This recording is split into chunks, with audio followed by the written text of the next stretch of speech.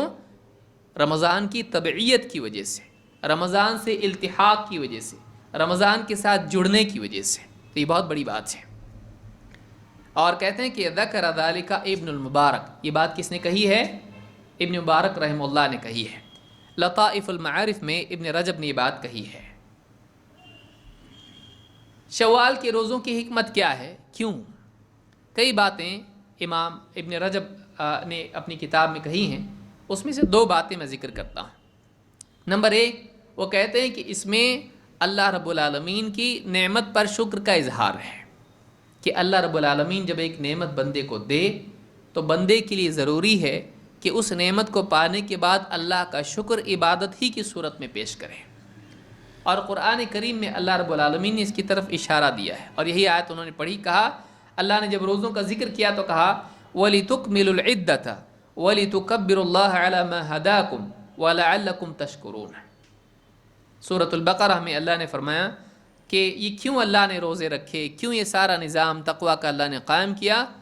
تو اللہ تعالیٰ فرماتا ہے وَلِتُكْمِلُوا الْعِدَّةَ، تاکہ تم رمضان کے روزوں کی، رمضان کے دنوں کی گنتی پوری کرو. نمبر 1. نمبر 2، وَلِتُكَبِّرُوا اللَّهَ عَلَى مَا هَدَاكُمْ، اور اللہ کی دی ہوئی ہدایت پر تم اس کی بڑائی بیان کرو. عید کے دن ہم کیا کرتے ہیں؟ اللہ اکبر اللہ اکبر، تکبیرات اللہ کی ہوتی ہیں، گاہ تکبیرات سے گونجتی ہے، لوگ آتے جاتے راستوں پر اللہ کی تکبیر پڑھتے ہیں. تو یہ وَلِتُكَبِّرُوا اللَّهَ عَلَى مَا هَدَاكُمْ، تاکہ اللہ رب العالمین کی دی ہوئی ہدایت پر تم اللہ کی تکبیر کہو. اور اس کے بعد کیا کہا؟ وَلَعَلَّكُمْ تَشْكُرُونَ، اور تاکہ تم اللہ کا شکر کرو. گنتی پوری کرو، عید کے دن تکبیرات، اور اس کے بعد آخری عمل کیا ہے؟ وَلَعَلَّكُمْ تَشْكُرُونَ، کہ یہ ساری نعمت اللہ نے دی، رمضان جیسا مبارک مہینہ اللہ نے دیا، تو اس پر تم اللہ کا شکر کرو. شکر قلب سے بھی ہوتا ہے، زبان سے بھی ہوتا ہے، اور عمل سے بھی ہوتا ہے. اس کی ایک مثال اللہ کے نبی صلی اللہ علیہ وسلم کی انہوں نے پیش کی.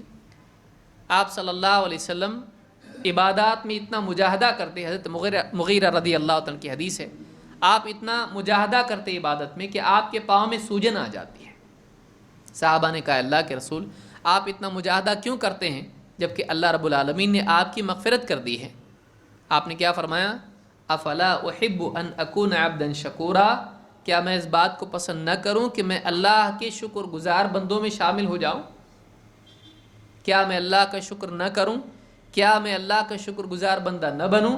تو معلوم ہوا کہ اللہ نے جب میری مغفرت کی ہے، اس مغفرت کے شکر میں عبادت چھوڑنا نہیں ہے، چلو ہو گیا، نہیں، بلکہ اب تو شکر میں اور عبادت کرنا ہے.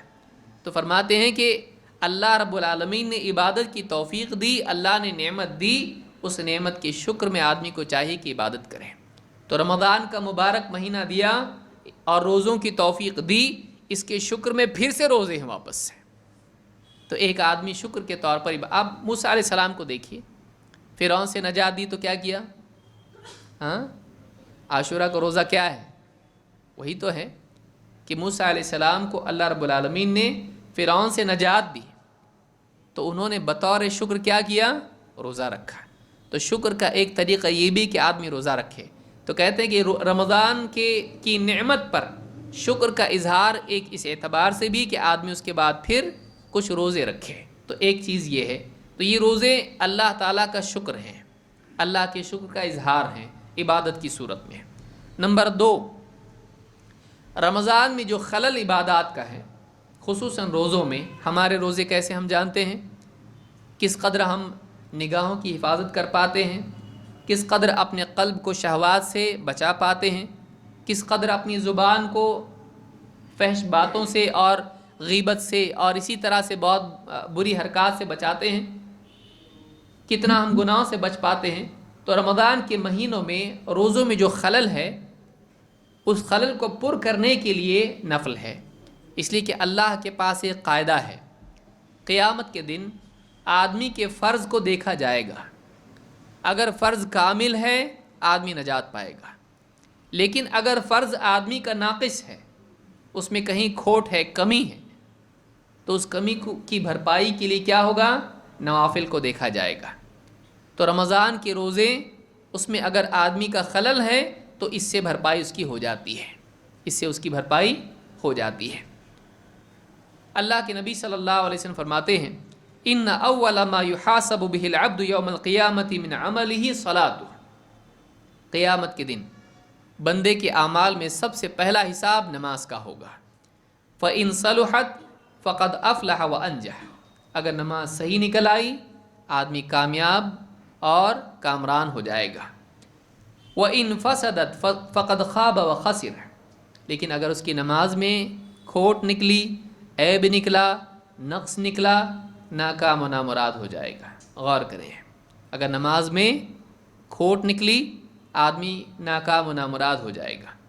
فَإِنِ انتقص مِن فَرِيضَتِهِ شَيْءٌ قال رب عز وجل، اگر اس کی فرض نمازوں میں کوتاہی نکل آئی تو اللہ رب العالمین فرمائے گا انظروا هل لعبدی من تطوع، فرشتوں سے کہے گا دیکھو اس کے کچھ نوافل بھی ہیں کہ نہیں، اس کے نامہ اعمال میں نوافل بھی دیکھو۔ فَيُكَمَّلَ بِهَا مَن تَقَصَ مِنَ الْفَرِيضَةِ، فرض میں جو کوتاہی ہوگی اس کی بھرپائی کی جائے گی نوافل سے، اس کی بھرپائی کی جائے گی نوافل سے۔ اور فرماتے اللہ کے نبی صلی اللہ علیہ وسلم ثُمَّ يَكُونُ سَائِرُ عَمَلِهِ عَلَى ذَلِكَ، اور پھر اسی قاعدے سے باقی سارے اعمال کا حساب ہوگا۔ فرض نمازیں کامل نکلی کامیاب، ناقص نکلی دیکھو نفل ہے کیا، نفل سے بھرپائی کر دو چھوڑ دو۔ فرض روزے پکے ہیں ٹھیک ٹھاک ہیں جیسے ہونے تھے نہیں، نفل روزے ہیں کیا، نفل روزے ہیں تو اس سے بھرپائی کرو۔ فرض صدقات، زکوٰۃ ادا کیا ہے، خوش نہ ہو جائے آدمی زکوٰۃ ادا کر کے، کتنے اخلاص سے دیا، کتنا احسان جتا کے دیا، دیکھو اگر اس میں کھوٹ نکلی، نفل صدقات اس کے ہیں، زکوٰۃ اور جو فرض اس کے اوپر صدقہ تھا اس کی نفل صدقات کے ذریعے بھرپائی۔ حج فرض ٹھیک سے ادا کیا نہیں، نفل ہیں تو اس کی بھرپائی ہوگی۔ اس طرح سے ایک آدمی کے فرائض میں کوتاہی کی بھرپائی نوافل سے ہوگی۔ تو رمضان کے روزے جو ہم نے گزارے ہیں، جن کا اہتمام ہم نے کیا ہے، اس میں اگر کوئی کوتاہی ہے تو ابن رجب رحمہ اللہ فرماتے ہیں کہ وہ نوافل سے اس کی بھرپائی ہوگی۔ اور اس سے اچھے روزے کہاں ملیں گے آپ کو کہ جو رکھنے سے آدمی کے لیے وہ سال بھر کے فرض روزوں میں شامل ہو جاتے ہیں۔ تو اس سے زیادہ بھرپائی کیا ہو سکتی، اس سے زیادہ وزنی کیا کر سکتا ہے آدمی؟ لہٰذا کہتے ہیں کہ یہ رمضان کے روزوں میں بھرپائی اس کے ذریعے سے بھی بہت بہتر طور پر ہو سکتی ہے۔ جو حدیث میں نے ذکر کی اس کو امام ترمذی نے سے اور ابن ماجہ نے روایت کیا ہے۔ تو یہ بات ان روزوں کے تعلق سے ملتی ہے جو رمضان کے شکر کے طور پر بھی ہے اور رمضان میں روزوں میں کوتاہی کی بھرپائی کے طور پر بھی ہے۔ اس کی حکمت یہ ہے، بعض سلف سے ان روزوں کا انکار بھی ملتا ہے۔ یہ میں اس لیے بیان کر رہا ہوں کہ ہو سکتا ہے کوئی کہیں پڑھے اور سوچے کہ یہ روزے نہیں رکھنا چاہیے، بعض سلف نے انکار کیا ہے۔ لیکن ایک اور غرض اس کے بیان کرنے کی یہ ہے کہ بعض باتیں بعض سلف تک نہیں بھی پہنچی ہیں۔ بعض اوقات ایسا ہوتا ہے کہ بعض ائمہ کے بارے میں لوگ کہتے ہیں اتنے بڑے امام ہیں اور ان کو نہیں معلوم، ایسا نہیں ہو سکتا ہے۔ حقیقت یہ ہے کہ بعض اوقات ایک بہت بڑے عالم کے پاس بہت زیادہ معلومات کے باوجود کسی ایک چیز کے بارے میں معلومات نہیں ہوتی ہے۔ لہٰذا یہ مفروضہ اور یہ گمان غلط ہے کہ ائمہ کرام، امام ابو حنیفہ، امام مالک، امام الشافعی، امام احمد، ان کو سب معلوم تھا۔ یہ مفروضہ غلط ہے، اور اسی بنیاد پر یہ بات قائم ہے کہ جب ایک آدمی کے پاس صحیح حدیث آتی ہے تو یہ کہہ کر اس سے اپنے آپ کو بچا لیتا ہے کہ یہ حدیث امام تک بھی پہنچی ہوگی اور جب انہوں نے اس پر عمل نہیں کیا تو ہم اس کے اوپر عمل نہیں کریں گے۔ یہ آدمی کہتا ہے کہ اگر یہ حدیث صحیح ہے تو پھر علماء اس پہ عمل کیوں نہیں کرتے ہیں، اور اگر علماء عمل نہیں کرتے ہیں تو ہم کیوں کریں؟ کیا علماء تم سے زیادہ نہیں جانتے ہیں؟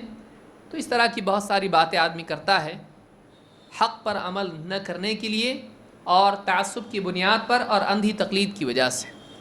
ایسا مسلمان کو نہیں کرنا چاہیے، بلکہ ایک انسان کو یہ بات یاد رکھنی چاہیے کہ بڑے سے بڑا عالم بھی بعض اوقات کسی صحیح بات کی معرفت سے محروم رہتا ہے، اس سے اس کے مقام اور اس کے مرتبے اور اس کی منقبت میں کوئی فرق نہیں پڑتا ہے، اس لیے کہ سب کچھ جاننے والا صرف ایک ہے، وہ کون ہے؟ اللہ رب العالمین۔ اور شریعت کی تمام باتیں جاننے والی ایک ہی شخصیت ہے، وہ کون ہے؟ محمد رسول اللہ صلی اللہ علیہ وسلم۔ اللہ نے آپ کو دین کے کسی علم سے محروم نہیں رکھا۔ ہاں یہ کہنا کہ آپ کو سب معلوم تھا بارش کب ہونے والی، ماں کے پیٹ میں کیا ہے اور کون کب مرنے والا، یہ علم اللہ کے ساتھ خاص ہے، لیکن دین کا سب سے زیادہ جاننے والے کون؟ محمد عربی صلی اللہ علیہ وسلم۔ آپ نے خود فرمایا تھا انی اعلمکم باللہ واتقاکم لہ، میں تم میں سب سے زیادہ اللہ کو جاننے والا اور تم میں سب سے زیادہ پرہیزگار۔ تو سب سے زیادہ حق کی معرفت اگر کسی کو تھی تو محمد رسول اللہ صلی اللہ علیہ وسلم کو، جس کے دل پر اللہ تعالیٰ نے حق کو نازل کیا۔ امام مالک رحمۃ اللہ علیہ سے آتا ہے کہ وہ اس روزے کو پسند نہیں کرتے تھے، عجیب، مدینہ کے ہیں لیکن انہوں نے اس روزے کو پسند نہیں کیا۔ یحییٰ کہتے ہیں جو امام مالک سے روایت کرتے ہیں، وَسَمِعْتُ مَالِكًا يَقُولُ فِي صِيَامِ 6 أَيَّامٍ بَعْدَ الْفِطْرِ مِن رمضان، رمضان کے بعد، عید الفطر کے بعد شوال کے ان 6 روزوں کے بارے میں نے امام مالک سے سنا کہ امام مالک کہتے تھے إِنَّهُ لَمْ يَرَ أَحَدًا مِّنْ أَهْلِ الْعِلْمِ وَالْفِقْهِ يَصُومُهَا، کہ انہوں نے کسی بھی عالم کو اپنے دور میں، اہل علم میں سے، اہل فقہ میں سے کسی کو بھی نہیں دیکھا کہ وہ ان روزوں کا اہتمام کرتے ہوں۔ امام مالک نے اپنے سے پہلے کسی کو نہیں دیکھا کہ وہ مدینہ میں اس کا اہتمام کرتے ہوں، اور کہتے ہیں کہ وَلَمْ يَبْلُغْنِي ذَلِكَ عَنْ أَحَدٍ مِّنَ السَّلَفِ، سلف سے مجھ کو اس بارے میں کوئی علم نہیں پہنچا، کوئی بات نہیں ملی۔ وَإِنَّ أَهْلَ الْعِلْمِ يَكْرَهُونَ ذَلِكَ، اور میں نے جن علماء کو پایا وہ ان کو پسند نہیں کرتے تھے، ان روزوں کا اہتمام پسند نہیں کرتے تھے۔ يَخَافُونَ بِدْعَتَهُ، اور وہ ڈرتے تھے کہ کہیں یہ بدعت نہ ہو۔ وَأَن يُلْحِقَ بِرَمَضَانَ مَا لَيْسَ مِنْهُ أَهْلُ الْجَهَالَةِ وَالْجَفَاءِ، اور وہ ڈرتے تھے اس بات سے کہ کہیں جاہل رمضان کے ساتھ ان کو فرض نہ سمجھ لیں۔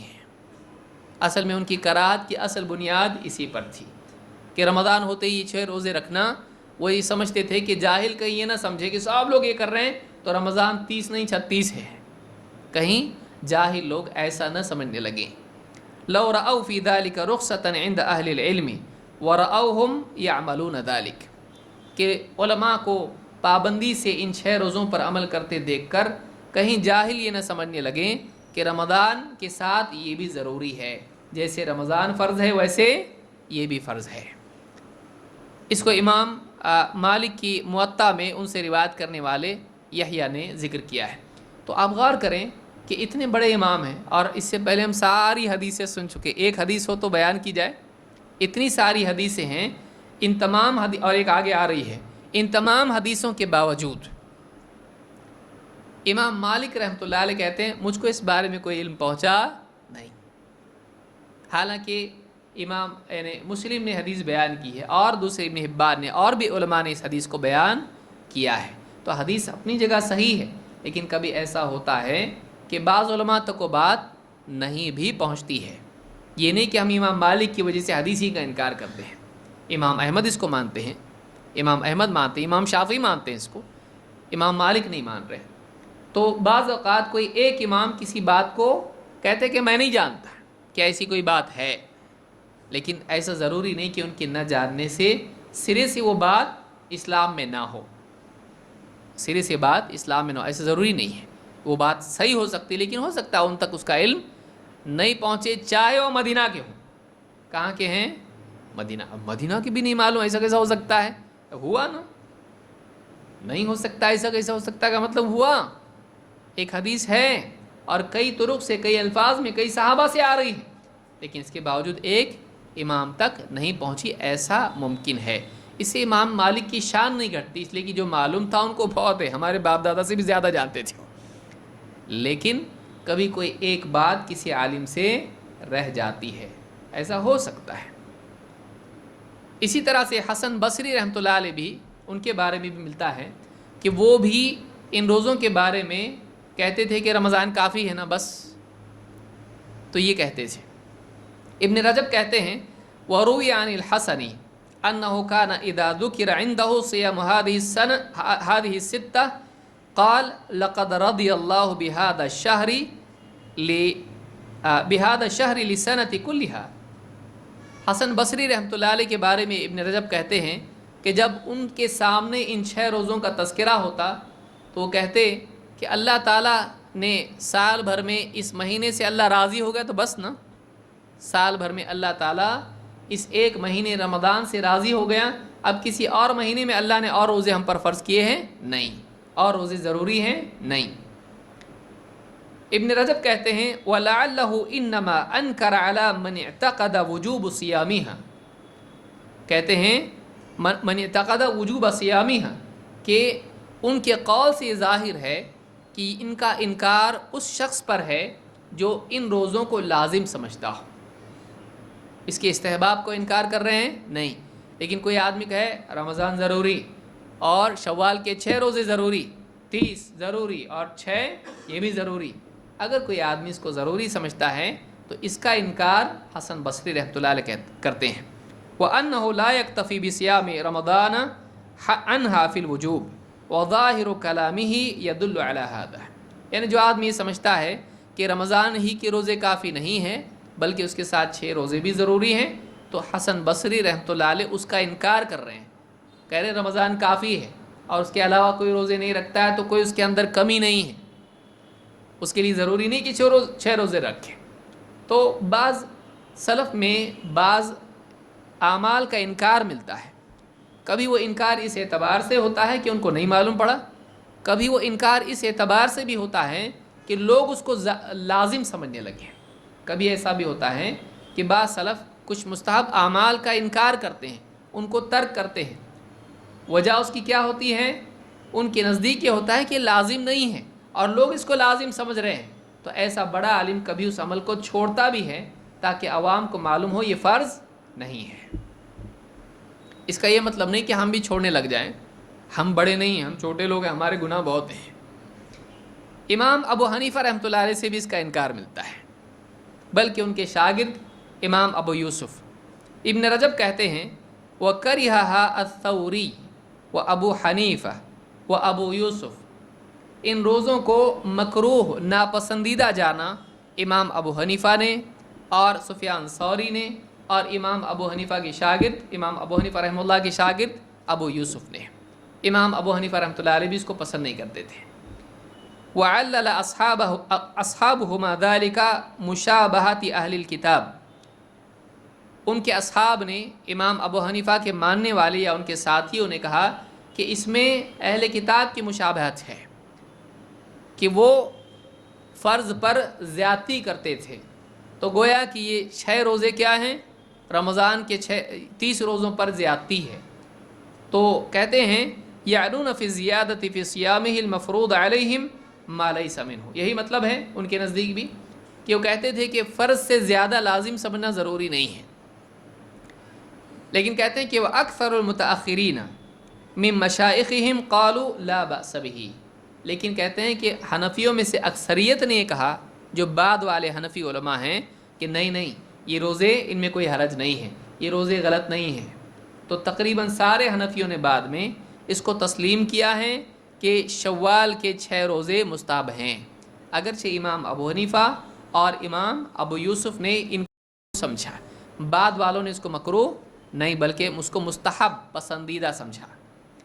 وَعَلَّلُوا أَنَّ الْفِطْرَ قَدْ حَصَلَ بِفِطْرِ يَوْمِ الْعِيدِ، اور بعد کے علماء نے کہا کہ اس کو مکروہ سمجھنے کی کوئی وجہ نہیں ہے، کیوں؟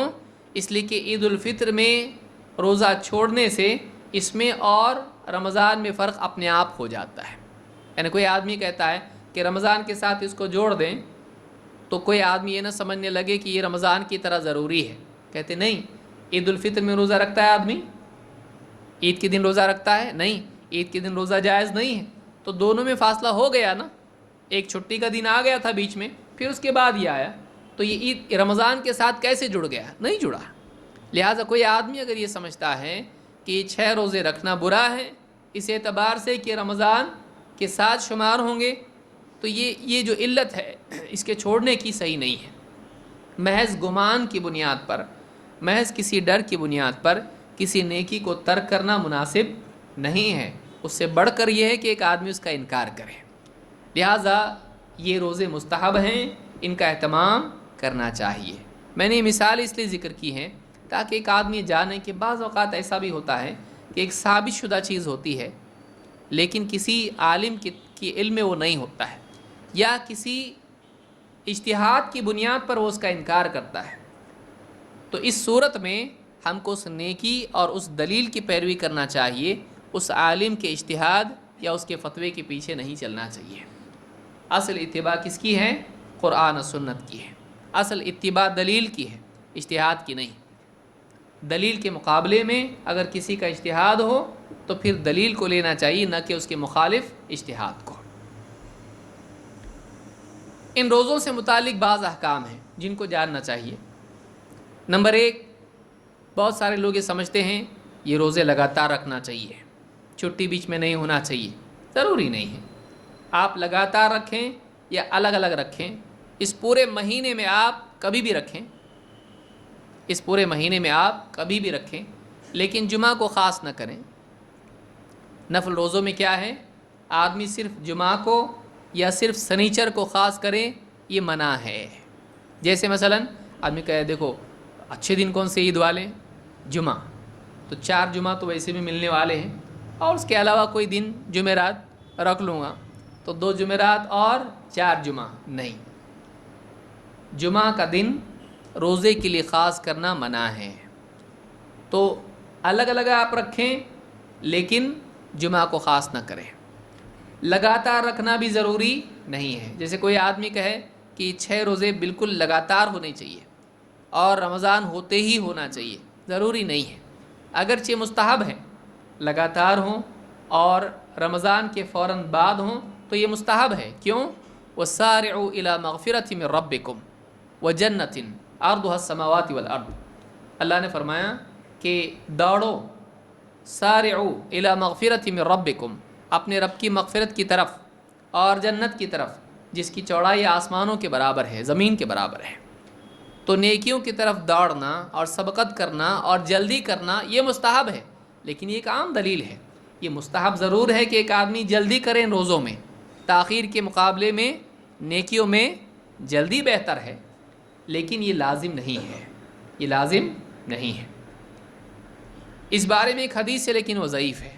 من صام 6 ایام بعد الفطر متتابعۃ فکأنما صام السنہ، جس آدمی نے عید الفطر کے بعد لگاتار 6 روزے رکھے، یہ ایسا ہے جیسے اس نے سال بھر روزے رکھے۔ تو یہ حدیث ضعیف ہے جس میں لگاتار کا ذکر آیا۔ لگاتار نہ منع ہے نہ ضروری ہے، نہ شرط ہے نہ وجوب ہے، بلکہ لگاتار رکھے تو بھی ٹھیک اور متفرق رکھے تب بھی کوئی حرج اس میں نہیں ہے۔ رمضان کے فوراً بعد رکھے تب بھی ٹھیک ہے، اور اس مہینے کے آخر میں رکھے تب بھی کوئی حرج نہیں، لیکن جلدی رکھنا اور رمضان کے فوراً بعد رکھنا یہ زیادہ بہتر ہے۔ بعض سلف نے اس کو پسند بھی کیا ہے، اور حدیث کا ظاہر بھی اس کو یعنی زیادہ اس کی طرف ہے کہ فوراً بعد زیادہ اچھا ہے۔ جیسے اللہ کے نبی صلی اللہ علیہ وسلم فرماتے ہیں من صام رمضان فشہر بعشرۃ اشہر، جو رمضان کے روزے رکھے تو اس کا ثواب 10 مہینوں کے برابر ہے۔ وصیام 6 ایام بعد الفطر، اور عید الفطر کے بعد 6 دن، تو عید الفطر کے بعد جو ہے فوراً شروع ہوتا ہے، تو یہ زیادہ قریب یہ ہے کہ عید الفطر کے فوراً بعد ہو، لیکن اگر تاخیر ہو تو بھی عید الفطر کے بعد ہے۔ سمجھ رہے ہیں بات کو؟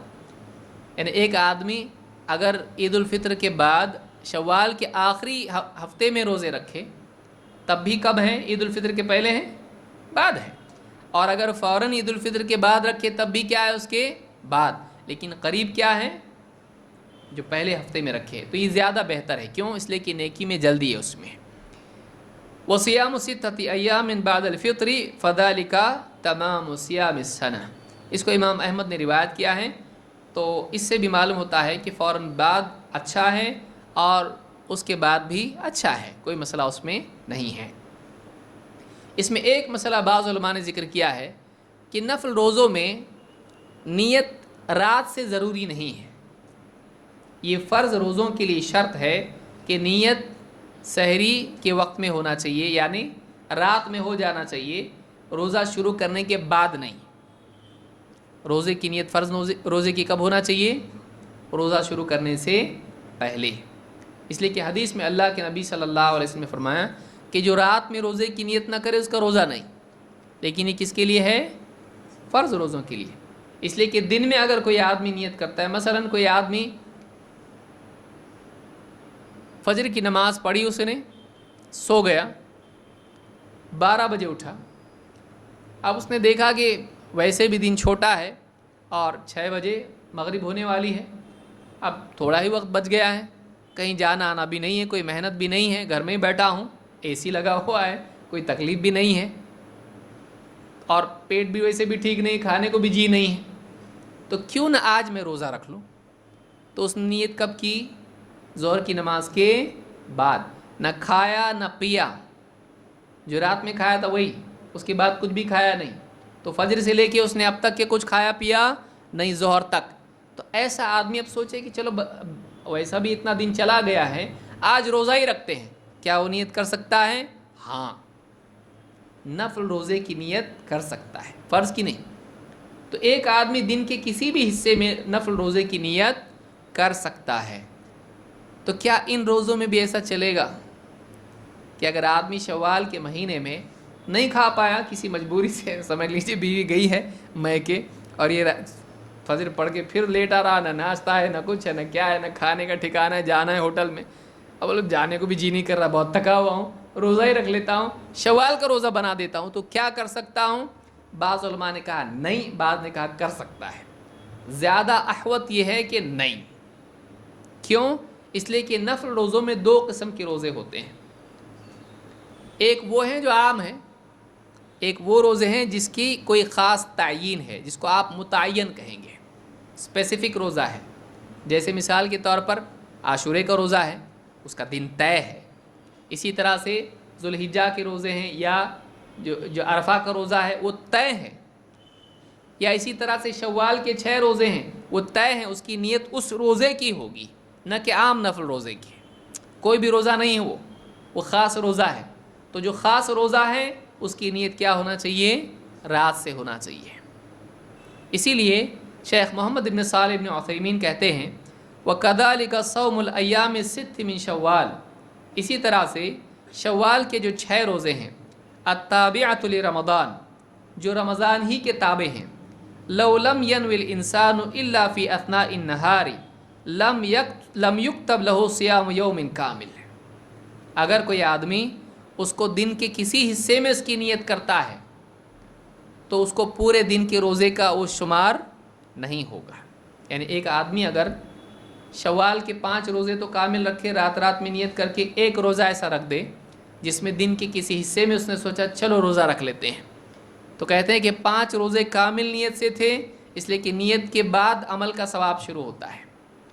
تو اس آدمی نے نیت دن کے حصے میں کی، اس سے پہلے اس کی نیت نہیں تھی، تو وہ 6 روزے مکمل شمار نہیں ہوں گے، اس کا ثواب مکمل شمار نہیں ہوگا۔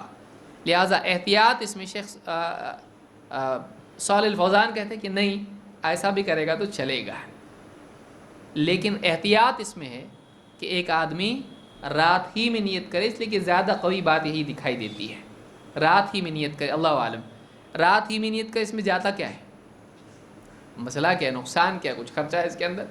رات ہی میں نیت کرے کہ میں شوال کا روزہ رکھنے والا ہوں، 6 میں سے کوئی ایک، پہلا دوسرا تیسرا جو بھی ہے، تو آدمی اب اس میں کنفیوز ہو گیا تو بھی کوئی مسئلہ نہیں، بعضوں کا 6 رکھا تھا کہ 5 رکھا، کتنے رکھا ہے، تو اس میں کوئی حرج نہیں ہے، وہ آدمی یعنی یہ شوال کا میرا وہ روزہ ہے جو 6 والے ہیں، اگر ایسی بھی نیت کر لیتا ہے تب بھی کوئی مسئلہ نہیں کہ پہلا ہے دوسرا ہے تیسرا اس کو یاد نہیں آ رہا ہے، کوئی مسئلہ نہیں۔ شوال کے جو 6 روزے ہیں اس میں سے نیت آدمی کر لے، کوئی مسئلہ اس کو نہیں ہے۔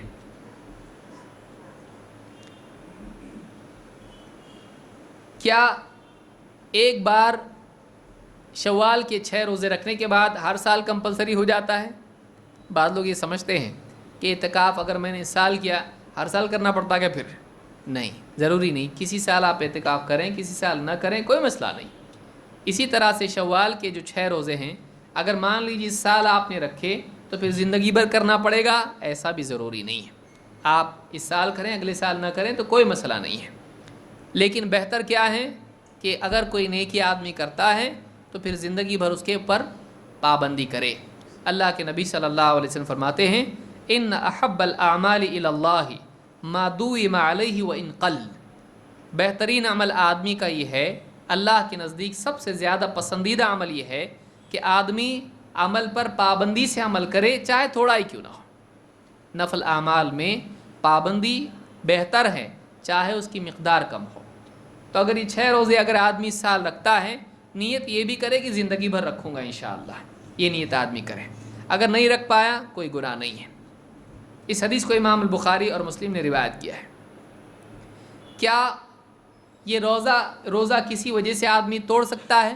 مثلا آدمی نے روزہ رکھ لیا شوال کے 6 روزوں کی نیت سے، پہلے ہی دن یا چھٹا روزہ یا 5واں یا چوتھا، اور ضرورت پڑ گئی اس کو، مہمان آ گئے گھر میں مثلا، اب ان کے ساتھ کھانا ہے اور گھر میں دوسرا کوئی آدمی ہے نہیں، یہی ہے، اب مہمان کھا رہا ہے اور یہ سامنے بیٹھا ہوا ہے اس کے سر پر مسلط، تو مہمان بھی نہیں کھا پائے گا ٹھیک سے، تو اس آدمی کے ساتھ مہمان کی مہمانی میں اگر مان لیجیے اپنا روزہ توڑ دیا اس نے، کیا یہ جائز ہے؟ جائز ہے۔ کیا اس کی فضیلت چھوٹ جائے گی؟ نہیں، اس نے یہ روزہ توڑ دیا اور پھر اگلا روزہ پھر رکھا اسی نیت سے، اس میں کوئی حرج نہیں ہے، اس لیے کہ نفل روزہ آدمی بغیر کسی وجہ کے بھی توڑ سکتا ہے، بغیر کسی مجبوری کے بھی آدمی نفل روزہ توڑ سکتا ہے، کوئی گناہ نہیں۔ آدمی کو روزہ رکھ کے توڑ رہا دیکھو، نہیں، کوئی مسئلہ نہیں، فرض نہیں توڑ سکتا ہے، لیکن نفل روزہ بغیر کسی وجہ کے توڑ سکتا ہے۔ کیوں؟ آئیے اللہ کے نبی صلی اللہ علیہ وسلم سے اس کی کیا مثال ملتی ہے۔ ام ہانی رضی اللہ تعالیٰ عنہ فرماتی ہیں ان رسول اللہ صلی اللہ علیہ وسلم دخل علیہ، اللہ کے رسول صلی اللہ علیہ وسلم ان کے گھر میں داخل ہوئے، فدعا بشراب فشرب، آپ نے پانی مانگا پینے کے لیے یا کچھ اور پینے کی چیز مانگی آپ نے اور آپ نے اس کو پیا، ثم ناولها فشربت، پھر آپ نے وہ برتن پانی کا یا دودھ کا ام ہانی کو دیا، انہوں نے بھی پی لیا۔ جب نبی صلی اللہ علیہ وسلم کا بچہ ہے بھائی، ہم کو دے رہے ہیں، تو انہوں نے بھی اس کو پی لیا، لیکن کیا کہا پینے کے بعد؟ فقالت یا رسول اللہ اما انی کنت صائمہ، میں روزے دار تھی، آپ نے مجھ کو دیا میں نے پی لیا، پینے کے لیے دیا تو پیا، آپ نے دیا اور اس کو رد کر دیں، اور خاص طور سے دودھ ہو تو رد نہیں کیا جا سکتا، یہاں ہم نہیں جان رہے کیا ہے۔ تو کہا کہ اللہ کے رسول میں تو روزے سے تھی اور میں نے پانی پی لیا یا دودھ یا جو بھی تھا شربت۔ فقال رسول اللہ صلی اللہ علیہ وسلم الصائم المتطوع امیر نفسہ، نفل روزہ رکھنے والا اپنا آپ مالک ہے، اپنا امیر خود ہے۔ امیر کی فرما برداری ہوتی ہے نا، تو اس کا کون امیر ہے؟ خود ہی امیر ہے۔ ان شاء صام و ان شاء افطر، چاہے تو وہ روزہ باقی رکھے چاہے توڑ دے، چاہے افطار کرے، وہ خود اپنا مالک ہے۔ بعض روایت میں امین کا لفظ آیا ہے، وہ اپنا امانت دار ہے، یعنی یہ نہیں کہ کسی اور کی امانت اس کے پاس ہے کہ وہ خیانت نہیں کر سکتا ہے، اس کے روزے کا وہ خود کیا ہے؟ امین ہے، چاہے تو اس کو باقی رکھے سنبھال کے، چاہے تو اس میں تصرف کرے، چاہے تو اس کو توڑ دے۔ تو نفل روزے کی نیت کرنے والا دن کے کسی حصے میں، مان لیجئے گھر میں اچھا بن گیا، کچھ ہو سکتا ہے، تو یہ عذر نہیں ہے، بلا عذر بھی آدمی توڑ سکتا ہے، یہ نہیں کہ مجبوری ہے بیمار پڑ گیا وغیرہ وغیرہ، بلا عذر بھی آدمی کو لگتا ہے پھر ٹھیک ہے اس کو آگے رکھیں گے، پوسٹ پون کر دیں گے، کھا لیں گے، کوئی بات نہیں، کھا سکتا ہے، کوئی مسئلہ اس میں نہیں ہے۔ اس حدیث کو امام احمد، ترمذی اور حاکم نے روایت کیا ہے۔ جو آدمی شوال کے روزے نہ رکھ پائے، شوال میں بیمار تھا، کیا وہ سال بھر کے روزوں کی فضیلت پا سکتا ہے؟ پا سکتا ہے، لیکن ویسی نہیں جیسی شوال والی ہے، لیکن کم سے کم ما لا یدرک کلہ لا یترک کلہ، آدمی پورا نہ پا سکے تو پورا کھونا بھی نہیں چاہیے کسی چیز کو، پورا اگر کوئی چیز نہ مل سکے پوری کھونا بھی نہیں چاہیے، ایگزیکٹلی ایسا نہ مل سکے تو کچھ نہ کچھ تو ملے گا، جو آدمی سال بھر کے روزوں کا ثواب پانا چاہتا ہے اس کے لیے دوسرا آپشن کیا ہے؟ اللہ کے نبی صلی اللہ علیہ وسلم فرماتے ہیں صیام ثلاثۃ ایام من کل شہر صیام الدہر و افطارہ۔ امام احمد اور ابن حبان نے اس کو روایت کیا ہے۔ آپ فرماتے ہیں کہ ہر مہینے کے 3 روزے رکھنا یہ سال بھر روزہ رکھنے اور سال بھر افطار کرنے کی طرح ہے۔ سال میں آدمی کھاتا پیتا بھی ہے اور سال بھر روزہ رہے، یہ کب ہو سکتا ہے؟ جب آدمی ہر مہینے کے 3 روزے رکھے۔ مثلا رمضان کے تو 30 ہو گئے، اس میں 3 کہاں سے آئے؟ یہ رمضان کے لیے نہیں ہے، رمضان کے پورے ہیں، باقی 11 مہینے مثلا ہر مہینے میں آدمی 3 روزے رکھے تو 3 کا 10 گنا کتنا ہوتا؟ 30۔ تو ہر مہینے 30 رکھتا چلا جائے تو ہر مہینے کے 30 دن کا ثواب اس کو ملتا رہے گا، لیکن وہ کیا ہوگا؟ فرض ہوگا، وہ نفل ہوگا۔ لیکن کم سے کم سال بھر روزہ دار رہنا چاہتا ہے، کچھ نہ کچھ اس کو مل سکتا ہے، اس اعتبار سے کہ اگر کوئی آدمی سال بھر کے روزوں کا ثواب پاتا ہے تو وہ ہر مہینے کے 3 روزے رکھ سکتا ہے۔ اس کی کوئی بھی صورت ہو، کیسی؟ مثلا 13، 14، 15 جنوری فروری کی نہیں، اسلامی تاریخ۔ اور جو لوگ یہ روزے رکھتے ہیں وہ اسلامی مہینہ برابر جان رہے ہوتے ہیں اور تاریخیں ان کو معلوم ہوتی ہے، ایک فائدہ اس کا یہ بھی ہوتا ہے۔ تو 13، 14، 15 کون سی؟ چاند والی تاریخ، یہ نہیں کہ کیلنڈر والی، چاند والی تاریخیں، ان تاریخوں میں رکھے، یا پھر مثلا پیر اور جمعرات اور پیر، اس طرح سے رکھے، کوئی مسئلہ نہیں۔ تو کوئی آدمی ایسا کرنا چاہے تو اس طرح سے بھی روزے رکھ سکتا ہے، یا کسی آدمی کو چھٹی کسی اور دن میں ہے، منگل کے دن چھٹی ہوتی ہے اس کو، تو منگل اس طرح سے رکھے، کوئی مسئلہ نہیں۔ تو مہینے کے جو 3 روزے ہوتے ہیں، اگر ان 3 روزوں کا اہتمام نفل آدمی کرے، وہ آدمی بھی سال بھر روزہ رکھنے والوں کا ثواب پا سکتا ہے، اس طرح اس کو ثواب مل سکتا ہے۔